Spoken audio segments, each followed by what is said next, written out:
Mani o'g'lim bor, 2 yoshi 8 oylik, yuqori oldingi tishlari sinib tushyapti, qoraygan, nima qilsam bo'ladi? Shuni javob uchun oldindan rahmat.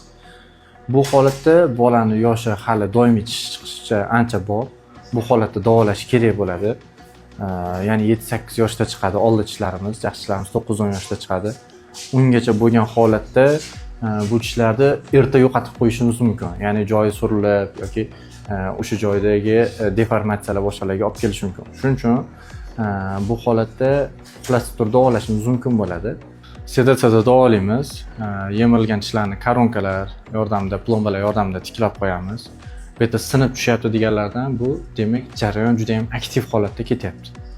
Aktiv holatda ketganda ko'pincha o'sha tishda toj qismi yo'qolib ketgan bo'ladi. Bu holatda koronkalar yordamida agar biz uni qoplasak, uzoq vaqtga biz tish saqlab turamiz, mustahkamligi va estetikasi и priks holatini ta'minlab bera olamiz.